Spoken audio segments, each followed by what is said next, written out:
Good morning, everyone. Good to see you all.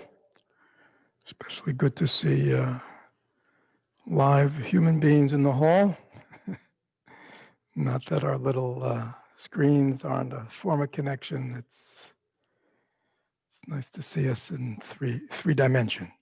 Actually, I believe was it last weekend we did the walk.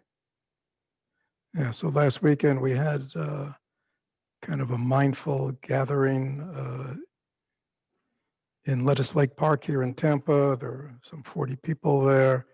And while I think everyone enjoyed the capacity to be outside and walk in nature mindfully, my sense is the real the real joy of people was just seeing each other and being able to talk to each other, masked and socially distant. Uh, but I think, again, as you all know, while there are some, and anyhow, we know one of the difficulties of this endless pandemic sort of semi-quarantine is our inability to really be close to each other and see each other and interact with each other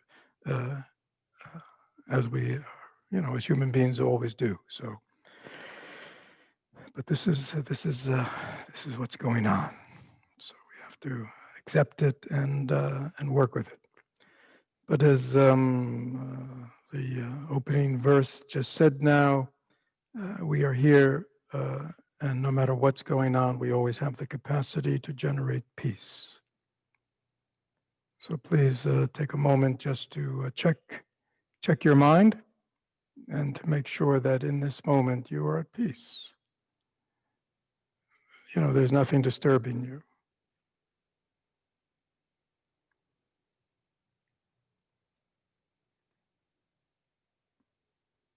That you're calm, you're at ease, and you're open.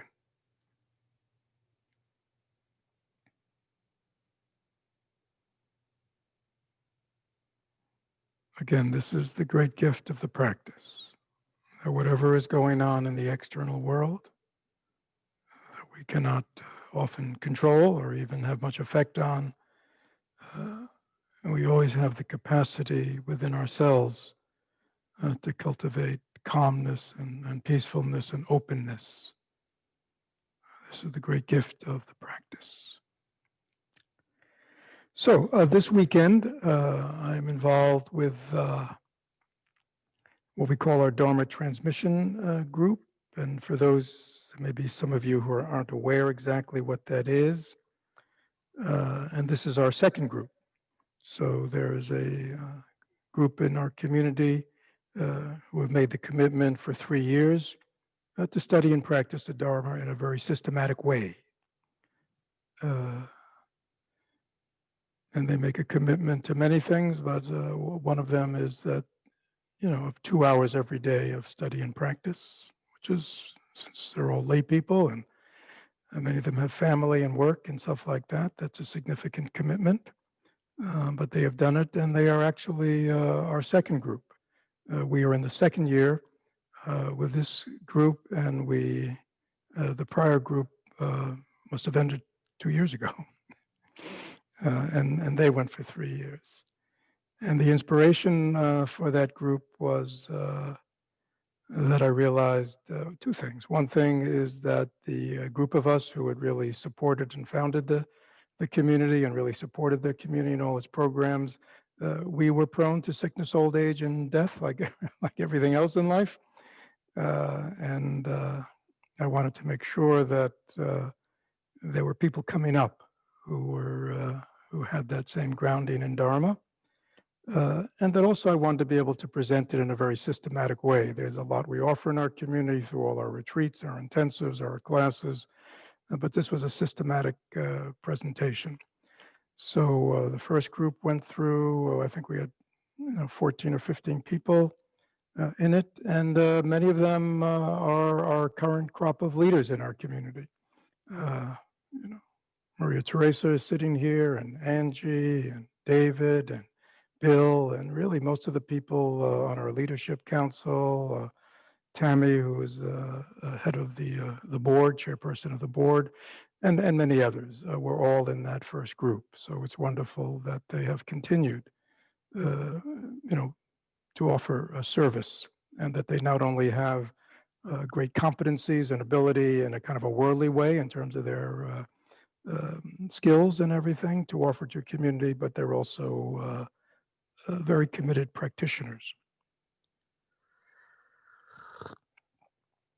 So again, another thing that the group does is meets 4 times a year for weekend retreats. And so this is the final one for this year. And I believe many of you know that there is a text called The Way of the Bodhisattva by the 8th century Indian master Shantideva. That is really one of the most glorious and most profound and comprehensive texts within Buddhism. It's all in verse. And it really sets out the whole Mahayana path, the 6 paramitas, really the path of practice and realization. But with this emphasis on, that the heart of it is this desire to be awake, to be free of suffering in order to benefit all beings. It is a path that goes beyond individual liberation, where most people begin. They want to end their own suffering, or they want to, have their own personal benefit through practice. Bodhisattvas vow and to make the commitment that they want to liberate all beings from their suffering. And the practice is not just about oneself. So it really means that this altruistic intention, is part of the whole practice. So obviously, connecting to beings, compassionate, lovingly, is very much the path of practice, as well as the path of meditation and understanding. And again, the Bodhisattva is not is a different kind of animal than I think many of us are used to, because we're used to social betterment, human betterment in a societal way, very much. And so when we look to end human being suffering, we usually see it in terms of social conditions, such as giving everyone adequate food, adequate shelter, adequate medical care, all those good things, that without it make human beings' life very difficult. But the Bodhisattva really goes beyond that. It includes all that, but it really understands at a deeper level that all beings, the rich and the poor, the perpetrators and the victims, all suffer in this life. And even though the conditions may be different, and we know that as social conditions improve, people's happiness does not necessarily improve. In America, we know our own culture is certainly proof of that. Because if it really was true, by bettering social conditions, you create a better human being, then therefore one would expect in this society where, most people, not everyone, of course, have adequate food and have adequate shelter and have some are very good, so, but access to healthcare, you'd think everybody would be happy and free of suffering. But that is not the case, is it? At all. Suffering is pervasive in this world. Fears, angers, depressions, addictions, unhappiness in relationships. And people don't want that. People want the good. And yet, why don't they get it? And so the Bodhisattva, based on the Buddhist understanding of what is the source of human being suffering, their emphasis in what they offer the world is a path out of suffering that transcends social conditions and is available to everyone. And it looks very deeply at what is the cause of suffering? What is the cause of suffering? What is the cause of greed and anger and indifference, and, hatred, intolerance, fear, anger, despair? What is the root of all that? So anyhow, so this is the this is not my emphasis today. So this is the Bodhisattva path, and this is we have an intensive in Shantideva dealing with that, and this Dharma transmission group has been focusing on that. And this was a lot of the focus this weekend on the meditative concentration chapter and on the wisdom chapter. But I think those of you who know about our last retreat on getting unstuck, and maybe heard my talk on the last day of retreat several weeks ago, know that I have been particularly concerned that what is it about us Americans as practitioners that we have such a hard time following through on the teachings and the practices? The teachings and the practices are very simple and direct and extremely beneficial to anybody who undertakes their practice. And yet, so many of us have such difficulty in implementing them in our lives. We continue to struggle. We continue to go back and forth. And so, I've been very interested in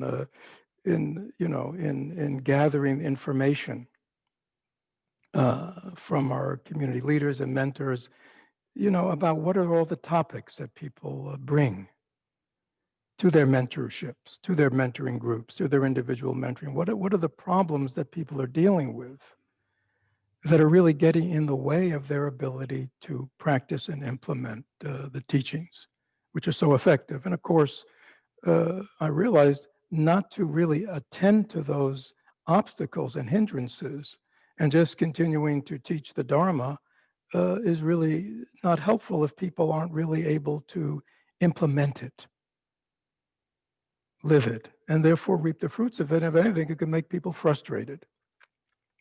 So that is why, we instituted that retreat on getting unstuck, which really dealt with a lot of these issues. And again, sort of what I'm interested in. So in Shantideva, so this is that was all by way of introduction. So this is a little different. So in Shantideva, there's a chapter called Diligence. It really precedes the chapters on meditation and wisdom, and sort of since there are 8 chapters and they all build on each other, it is the segue into the meditative path. But it says we need something. We need diligence, and again, and many of you have probably heard this. Shantideva implies diligence as an aptitude for the good, for the virtuous. That's what we're being diligent in. That's what we're making effort in. That's what we're energized to do. We are really very aware that we want to walk a different way in this life. We want to leave behind negativity and affliction. And negativity and affliction has to do with, in the actions of our body, in the actions of our speech, and most importantly, in the actions of our mind. The outer two are more obvious, unwholesome actions, unwholesome speech, negative actions, negative speech, much obvious because they can be seen, but less obvious and seen is the mind. And it is often in the mind that the energy that then comes out in speech or then comes out in bodily actions is being nurtured. And so it's often in our minds that we really run into the biggest hindrances, because there is our negativity, there is our affliction, there is our issues, there's our stuff.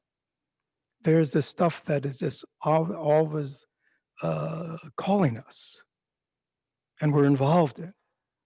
And then it therefore prevents us for taking the steps, that we want in life, which is this, we want all, everybody wants to be happy. Everybody wants to be wholesome. If, rationally we say that. Yeah, everybody wants to be free of suffering. It would be a very disturbed person who says, no, I want to continue suffering. We want to be free of suffering. And yet somehow the energy and the effort and the diligence of application to achieve that is often a struggle for us. And so rather than, to me, it's, we need to understand that and deal directly with these hindrances, these places of repetition, internal repetition. And there are many practitioners who've been at this for decades, and still we have the mind of negativity, right? Still we have doubt. Still we have hesitation. Still we have egocentricity, right? That's, why is that? Since we talk a good game, right? We talk altruism. We talk love. We talk compassion. And often we do actions and speak that way. But often in our mind, that is not the content of our minds. And Buddhism really, of the three, body, speech, and mind, puts most emphasis on the mind. Because of course the mind is the king, the mind is the queen, the mind is the ruler, and truly in the same way, in a feudal system, everybody's taking their orders from the king and the queen. In the same way, the actions of our body and the actions of our speech are taking their commands from our mind. So, unless we always want to be struggling, and many people, their life is a struggle, different parts of their mind telling them to do this and that, we ultimately, we'd like to resolve this so we can just, move speedily along the path, not because we're good Buddhists, but because we want to be happy. We want to be free. We want to bring benefit to other people in a real way, in a deep way. And so to do that, this undertaking of our own healing and transformation and awakening is essential. Because then it's not just intellectual, it's not just conceptual, it's not just an idea, but we know ourselves, one, that it can be accomplished, and two, we've accomplished it, so we know the path.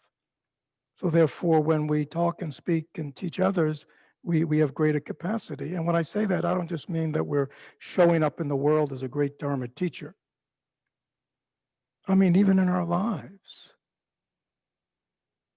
with our families, with our friends, we are showing up in a very wholesome, stable way that really helps them to see there is another way to be in this life. And we know the Buddha said that. He said, I teach another way. I do not teach the worldly way. Because that's what he left. He had the worldly way. He had the way of success. And he found that at the deepest level, it was all fundamentally meaningless. It didn't have deep meaning. It was fundamentally a futile endeavor, because it doesn't matter how much we how much we can grab onto in this life. Impermanence wipes it all out. It's all unstable, it's all impermanent, and at the end we have to die, and everybody in it. I mean, and that's just the way it is. So to find a way of being in this world and create great meaning and stability and goodness that we can share to others. And again, the world needs it more and more every day. We see the need for awakened people, you know? You know, if this society put as much energy into awakening themselves and really benefiting others that we put into all kinds of other efforts, which fundamentally produce very little results. Because in the world, things are just endlessly changing. Nothing is stable. And so this is very important. Anyhow. So Shantideva identifies for all of us that he calls diligence is defined as a state of mind that takes joy in virtue. And then he says, well, what gets in the way of our diligence? And he identifies laziness. But his laziness is not often what we usually would call laziness. He says there are three kinds of laziness. The first is the laziness that yearns for idleness. So it's not just like couch potato. It's not just like sleeping all day, right? I mean, that's sloth. I mean, that's lazy. But he says, we just take the easy path. We idleness. We do things. Idleness means we can be doing something, but it's fundamentally doesn't produce any good at all. We're just being idle. It's like being in our car, with the engine on, but it's idling. It's not going anywhere. And that's how a lot of us spend our time, especially our so-called free time when we're not working. We're just kind of idle. We're cruising this, we're looking at this, we're watching that. We're like just in terms of our life and the movement of our life, we're just idling. And he called that being lazy, because he says, where's your energy to bring benefit to others? Where's your energy for healing and transformation? We say you want this. Well, now you got some time to really be doing something about this, and yet we're idling. And he says another kind of laziness is an inclination to unwholesome actions. So, I mean, idling is sort of just kind of, just running our engine, but not accomplishing much. But the laziness of going to unwholesome actions, he says, so here we are, we have set a path for ourselves of wholesomeness and virtue and goodness and benefiting, and yet we often do activities which are fundamentally unwholesome for that. And unwholesome is not like generically unwholesome. Unwholesome is always in relationship to what we consider wholesome. So we have to have criteria. Each of us has to have a criteria in our life, what is wholesome, and then anything, other activity that is not wholesome, therefore is unwholesome, because it's not contributing to my wholesomeness in life. Is that clear? So he calls that laziness. Laziness, we're just kind of slacking off. And then the third kind of laziness, which is really interested, he called this self-depreciation and defeatism. Something that most of us would never consider laziness, right? We would never think of that way. But he says, yeah, we're being lazy. It's like because the Buddhas, the masters have all said, yeah, everyone has the Buddha nature. Everyone has the potential to realize it. This path is not that difficult. I mean, no more difficult than the other difficulties. Look at what everybody goes through, right? Talking this morning, somebody in the group was talking about, kind of going for the touchdown. It was something about Shantideva was saying. And I thought about that. Isn't that correct? If you ever watch football, they're going for a touchdown, and people are trying to trip them up, and people are grabbing at them, and people are, knocking them, and they just what? They just keep going, right? And even when they get knocked down, and tell you, and when you get knocked down in football, you get knocked down, right? They get up again, and then they line up for the next play. And I thought, wow, and this is not just, football players who make millions of dollars. This is college football. This is high school football, right? Look what people go through. To what? To advance a ball a few yards, right? I mean, look at all people will endure. I mean, we've all endured all kinds of difficulties in life to get what we want, right? And yet, we are lazy. And so he says to doubt the Buddhas and the Bodhisattvas telling us that we all have this Buddha nature, to doubt that we have the capacity and to depreciate ourselves in any ways is being lazy. We're not owning up to our possibility. We're not owning up to our potential, which is there. So laziness, 3 kinds of laziness. But then later on, and this is what I want to talk about today, he talks about the 4, so like what will support our diligence? And again, it doesn't mean that maybe many of you on the call, and that you're not, you're not fully into the Bodhisattva path. It doesn't matter. Wherever you are, wherever you are, whatever your own path means to you, just that's what we're talking about here.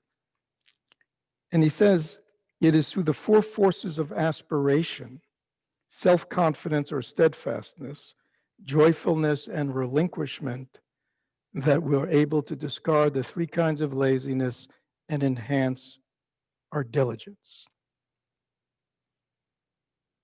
These 4 forces must be in turn supplemented by 2 kinds of strength: earnest implementation of the principle of adopting and rejecting, and second, control of one's body and mind. So he's giving us a template, a checklist that we can utilize. And again, we talk a lot in our community. So he's talking about forces. He calls it, the translator translates 4 forces. Forces is something that has energy, that is energized, that has power. And of course, and we do talk a lot about in the community, but we need to say it over and over again because we forget. He says the first is aspiration, which he defines as a keen interest in Dharma. Now, again, Dharma doesn't have to necessarily, obviously Shantideva was a teacher of Dharma, the Buddha's teaching. So, but it can mean whatever your Dharma is, that you have a keen interest in it. It's not just a hobby, It's not just a hobby. You really are interested in this. You're interested in your transformation. You're interested in achieving your spiritual goals, and so therefore you're interested in all the teachings and practices that will get you there. It's an interest in you. It's like if you wanted to be a cook, you would have a keen interest in learning how to cook. And you'd get cookbooks and you'd be watching cooking shows and you'd be, people do all these things, right? I mean, they're even on TV. I don't know if there still are. There used to be Shopping Channel. These are for people who have a keen interest in shopping, right? I mean, and look, there's a whole channel for them. You can do it all the day. So they're probably very good at it, very good at their shopping, getting bargains and deals. I mean, so he says, aspiration means I have a keen interest in something, which means it never leaves my mind. It never leaves my mind. I mean, it doesn't mean we don't have families and relationships and work. It's not like we're always, recalling Dharma teachings and going over Dharma talks while life is. But the practices of Dharma, which we know will bring us healing and transformation, we're remembering them as we go through our day, as we deal with life and situations, as we deal with our stuff. We hear the voice of our aspiration, and that voice needs to be strong, and there are ways to do it, and we'll get into that. self-confidence, steadfastness. And he defines it as we do not go back on what we have begun. Interesting. That's how we build confidence. And I thought about that with the, with the running back who's going, they just always go forward, don't they? They don't go back. No matter what the obstacles, they always try to keep moving that ball forward.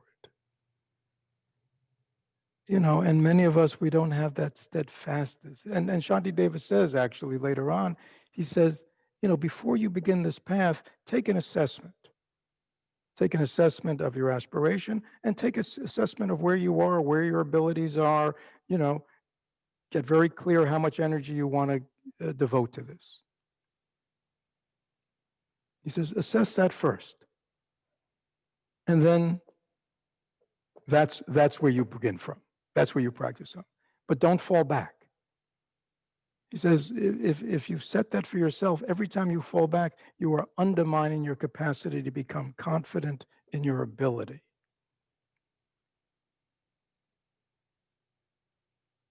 And confidence is very important.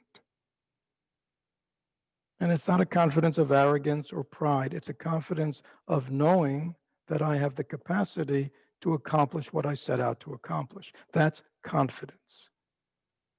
And so it's very important that we, are very clear about, where we are, who we are, and where we are now and what we can accomplish. And then we commit ourselves to it. And we're steadfast. And we know that in other aspects of our life, that's the only way to succeed, right? Professionally, hobby, sport, there has to be that steadfastness, that consistency if we want to really develop and benefit ourselves. The third is relinquishment.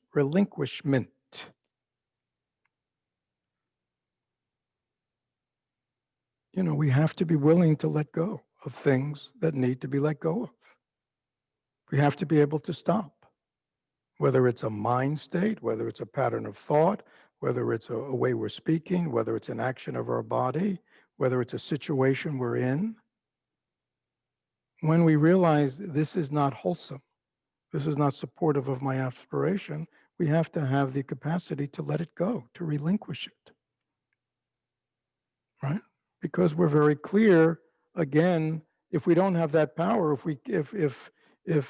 we just keep going down these old paths, and when we somehow wake up in them and realize, we are following a path of unwholesomeness, or we're following a path that's not taking us, or we're being idle, can we at that moment relinquish it? Just let it go and get back on the path.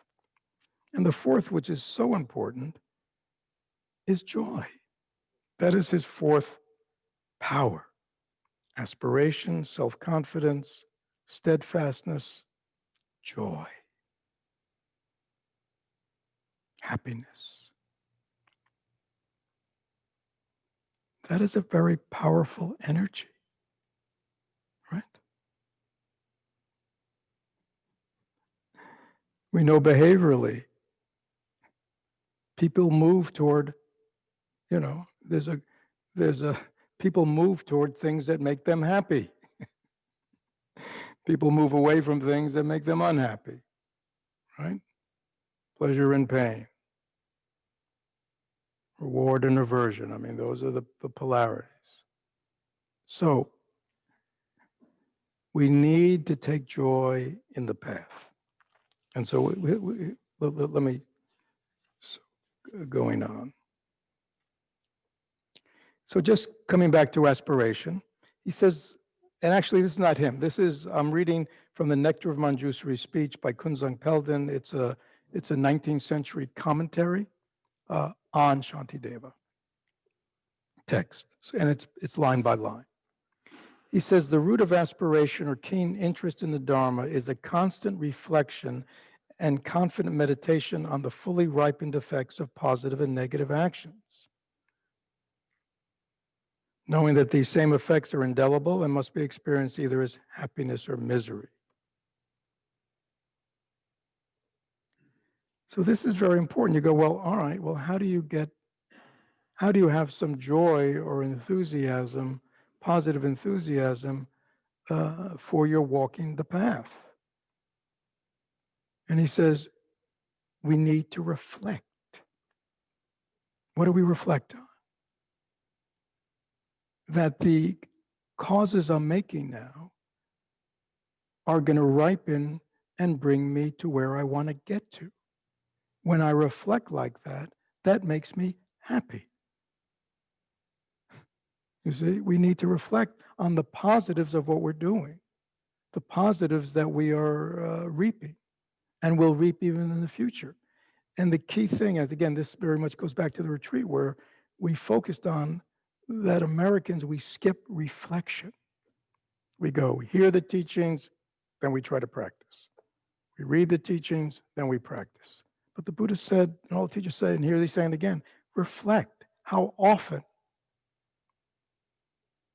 do we reflect deeply, daily, on why I'm practicing?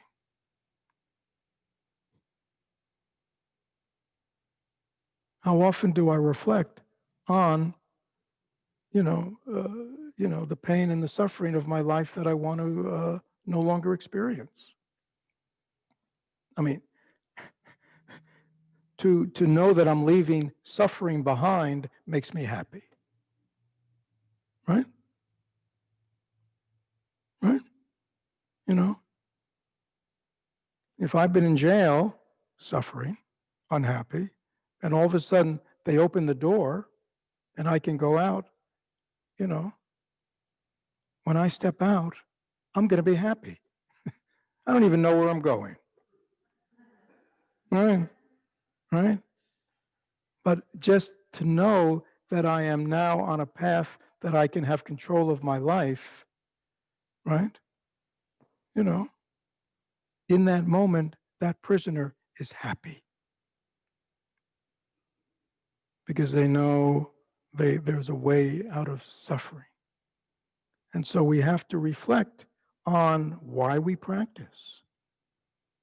How often do we need to reflect? As often as we need to remind ourselves where we've been, what our life was like. And if we didn't have a practice, a way of healing and transforming, what our life would be like. But also, what are the rewards?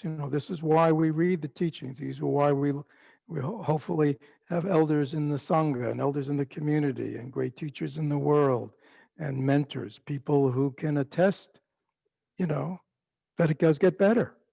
That makes me happy to know that I'm on a path that'll bring me to where I want to get to. There's happiness in that, right? And to remember that, oh, I'm on a path that I can really bring benefit to beings. I can not only bring benefit to myself, but I can help my family members. I can bring them greater joy and happiness and ease. I can help people learning a new way of living. But you see, we don't think about that during the day, do we? We don't reflect on that. And so therefore we forget it. And we get caught up in other kinds of historical energies within ourselves.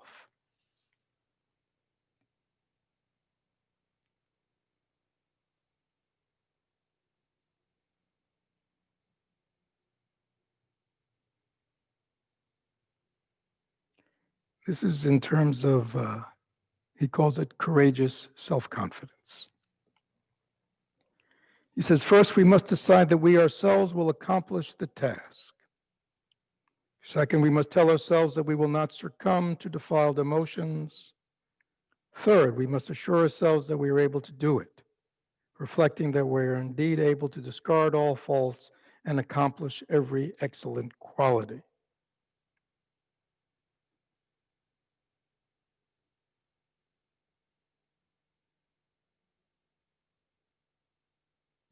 And he says, and we often do this when we're already engaged in the task and have started to flag and become weary of it.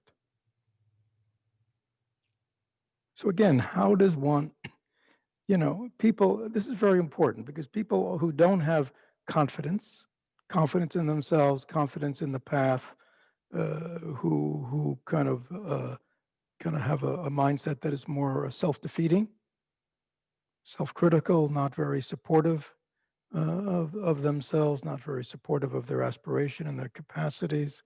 He says we need to reflect like this when those mind states are occurring, when we're starting to flag, become weary, right? This reflection, can I accomplish this task? If I really don't believe I can accomplish a task, I'm always going to be doubting it. I'm always going to be pulling back. So, this is what he said, this is why, again, can I, to really believe I can accomplish this? Now, how do you know you can accomplish it? You might say, how do I don't know. This fears or these anxieties or this, this kind of down mind, this irritation, anger, this judgmental mind, it's always been with me. It's not going to change. But I would ask you, have you never changed anything about yourself? Do you really not have any patterns, some deeply ingrained, that you haven't freed yourself of, or considerably lessened its hold on you? And you'd have to say, no, I've done that. I've changed. I'm not who I was 10 years ago or 5 years ago or 3 years ago or even 1 year ago. Well, if you can change one thing, you can change everything. That's just logical. You can't change everything at once, but you can change one thing at a time, and over time, you'll have changed everything. I mean, isn't that true?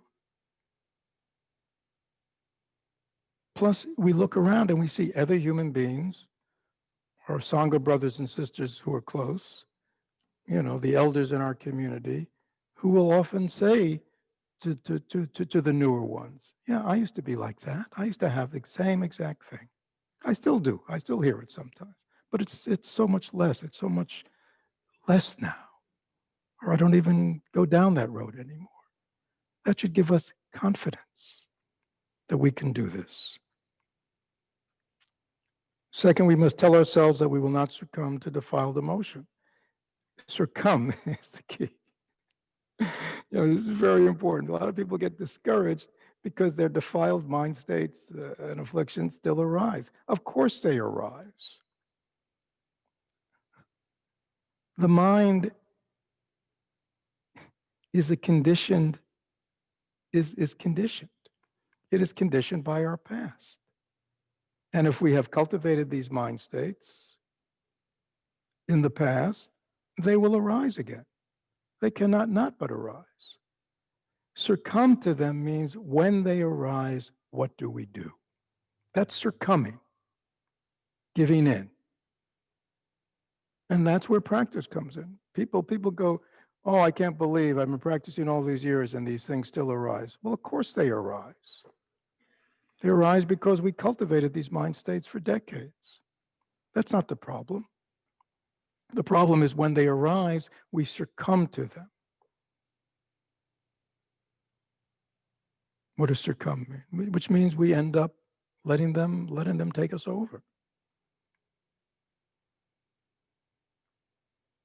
And again, fortunately in our path, we have practices which enable us to be present to what's arising, to see it, to name it, to label it, to look deeply into it, and to transform it.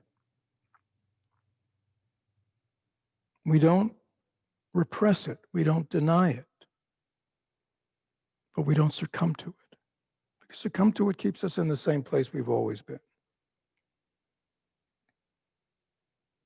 And we assure ourselves that we are able to do it. Everyone is able to do it.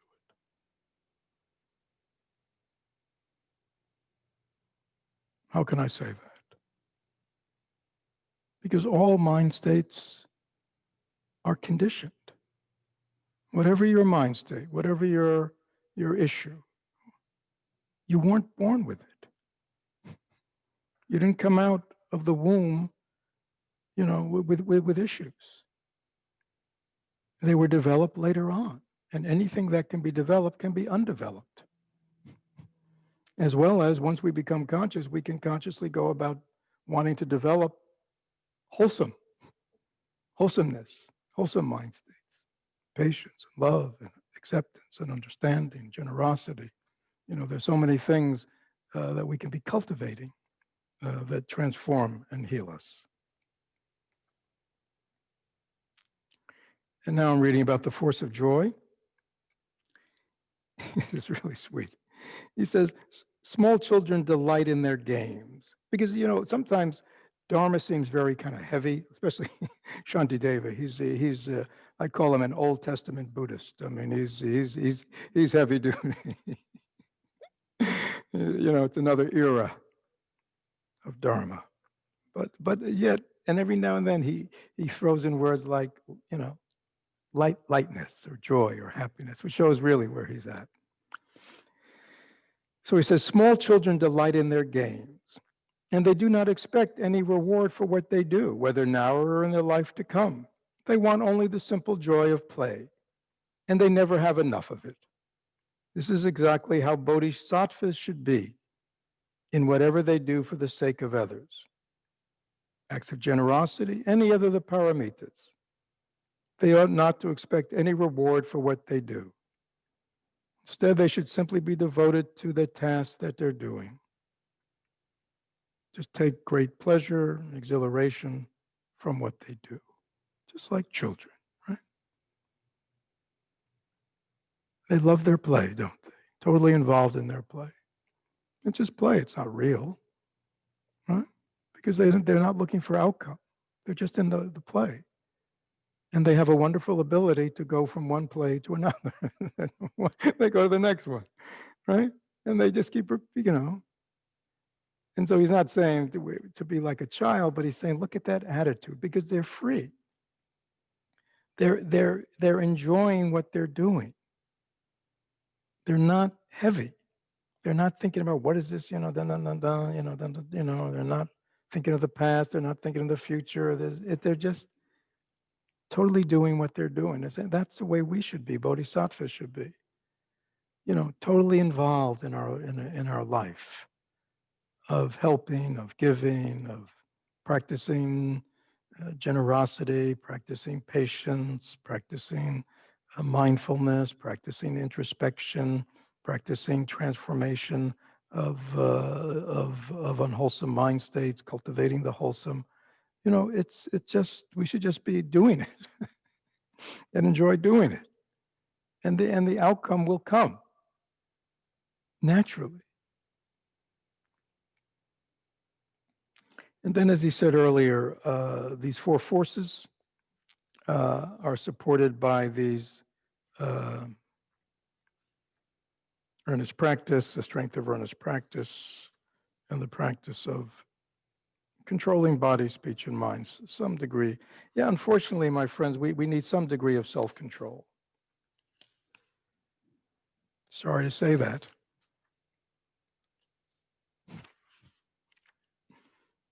Right? We need some degree of self-control over our body, speech, and mind. Without some degree of self-control, we are lost.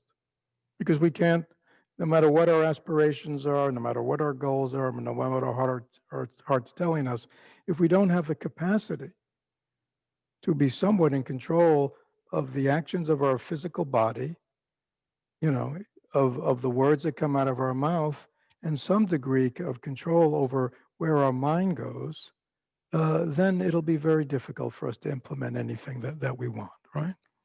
So, and that's what we're learning. That's the kind of the discipline of practice, of mindfulness, that we're aware of what we're doing. We're aware of the actions of our body.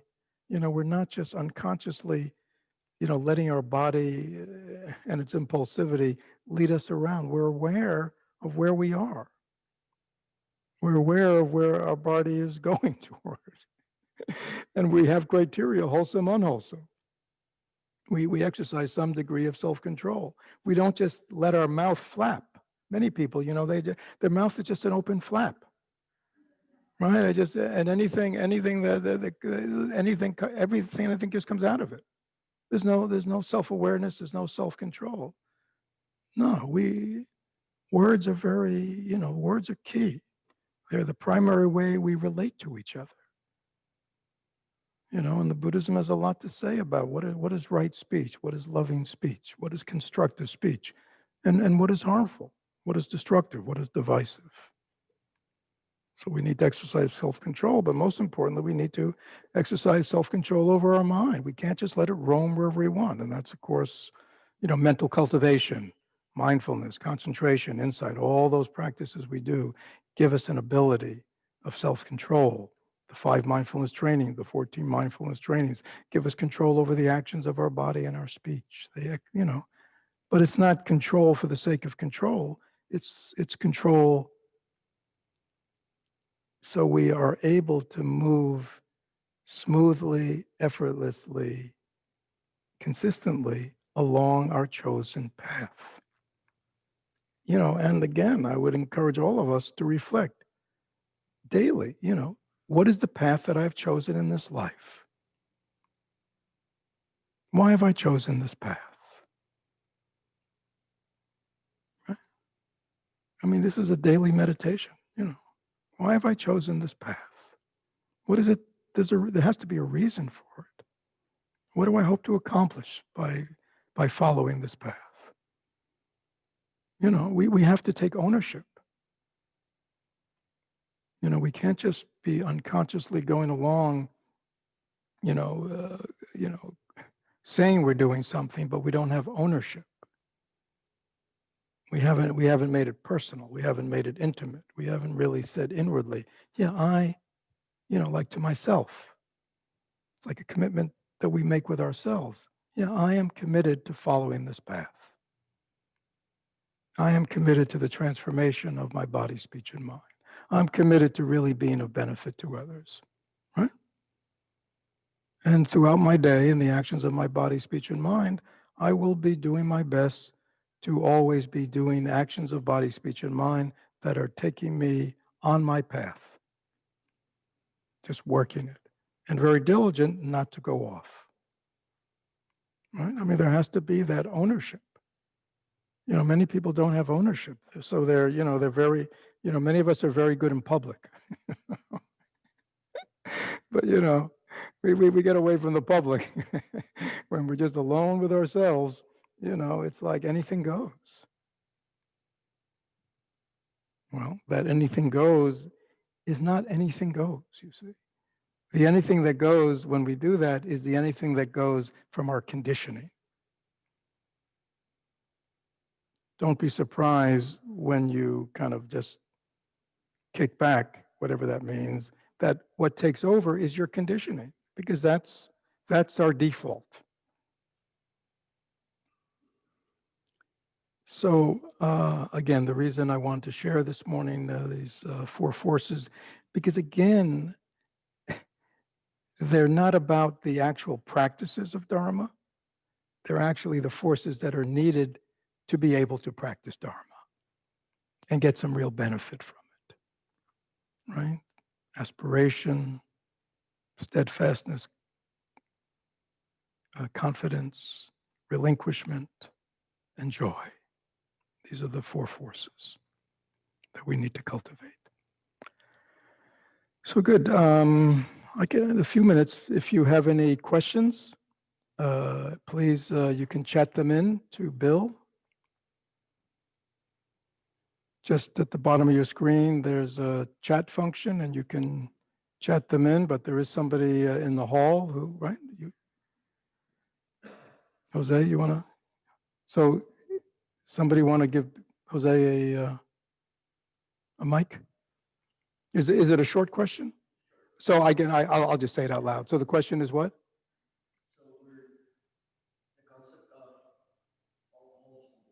The concept of unwholesomeness, yes.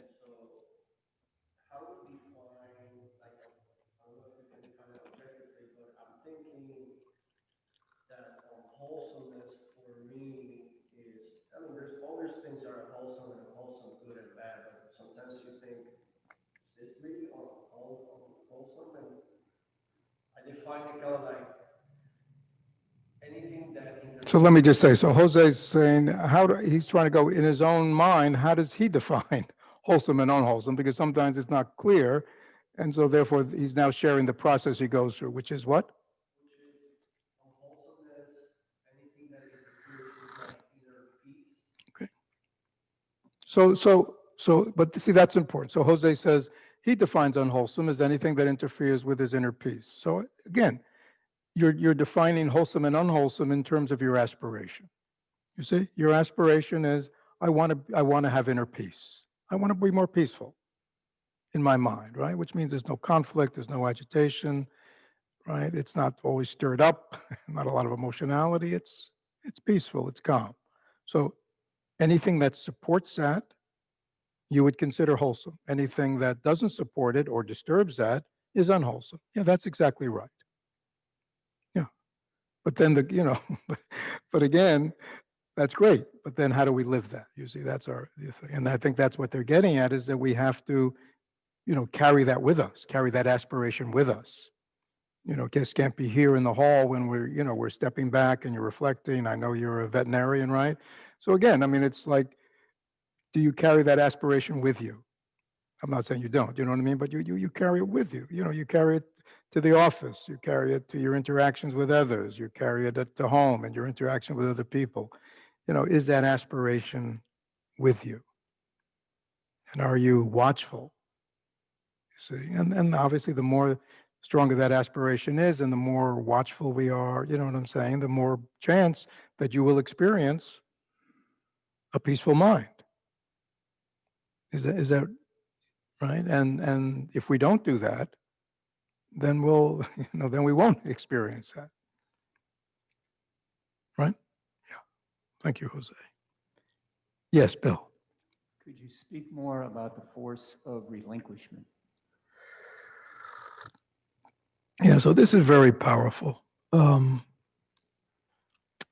know, in some translations, relinquishment is sort of translated as like disgust relinquishment, which is interesting. When I first read it, I said, wow, that's pretty strong. Yeah, you see,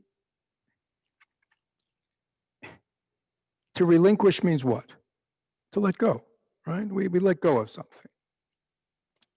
And if we let go of something, let's say something unwholesome, just because somebody told me it's unwholesome, right? Or, that's sort of like a religious way of doing it.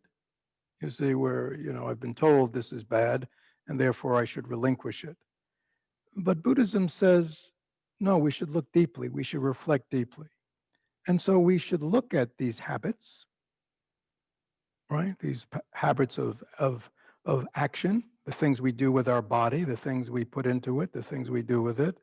Look at these patterns of speech that we indulge ourselves in, and look at our mind and the mind states we indulge ourselves in, and ask ourselves, this is again that reflection piece.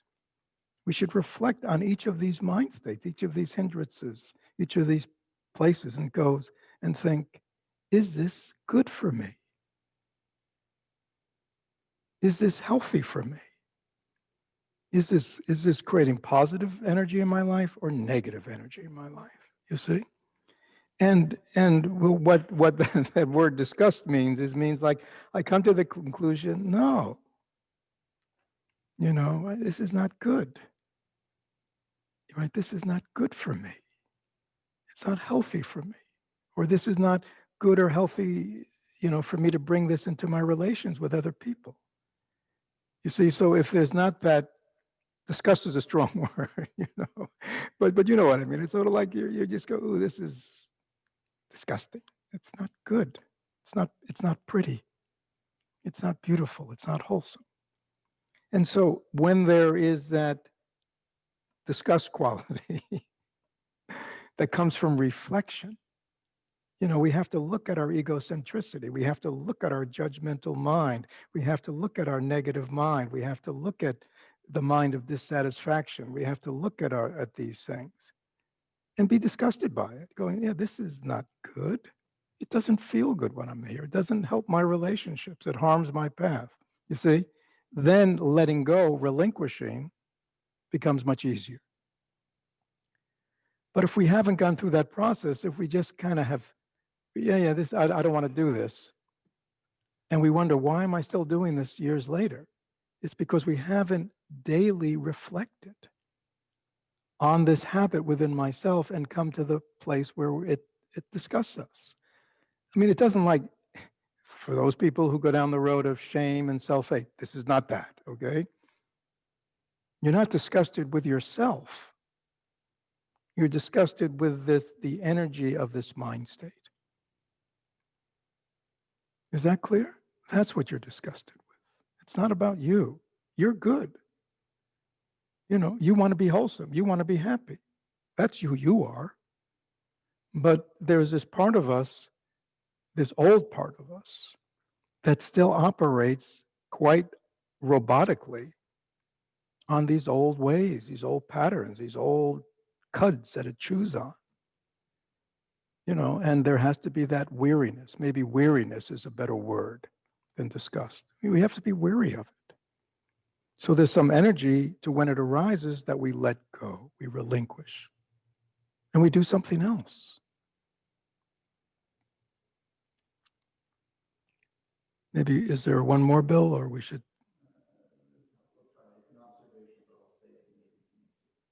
An observation is, if you're tired after a day of work, it can be hard to maintain discipline and steadfastness. Well, again, I'm not suggesting, I understand. I understand. I used to work a job. Actually, I still work, come to think of it. So I understand what he or she is sharing. Again, at the end of a day, maybe we are physically tired, or maybe some of us, because so many people do kind of mental work these days, their minds are tired. But the question is, what can we do in the evening that nourishes us? You see, it's not just like you come home and, you break out the Dharma books, right? It's not like you come home and immediately cross your legs and sit down to meditate for 3 hours, which is nothing wrong with that. But it means you look at how we spend our time. Again, idleness means it's just entertainment. Now, again, a little entertainment, that's nothing wrong with that. But we have to look at hours of entertainment, hours of idleness. Is that clear? That's what we're talking about. And could I be using that way? And again, to nourish myself. I mean, this may sound strange,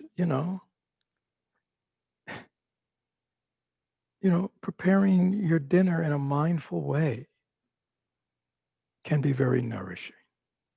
You can be, the mind quiets down, you're very present, you're creating something that is good and wholesome for you, perhaps others. Eating the food with appreciation, taking the time before eating to share appreciation, for the food and the ones who prepared the food and picked the food, enjoy washing the dishes and cleaning up the kitchen. I mean, there is the way to go about life, even our daily tasks, that is nourishing and enjoyable. Go for walks in the evening, especially now that it's cooler. And enjoy fresh air and the body moving and, quiet. I mean, I don't do it, but I know people who go to gyms and everything. They're very noisy places, aren't they? A lot of blasting music and stuff. They're not, they're not nourishing. Go for walks. Sit outside on your deck, or, just relax. If you're going to read things that nourish you. If you're going to listen to music that nourishes you, makes you happy. Okay, so there's there's lots of ways that we can nourish our mind, our healthy minds. Okay, so thank you all. our retreat is continuing on, so I have to meet with our group soon. So thank you all. I hope this was helpful today.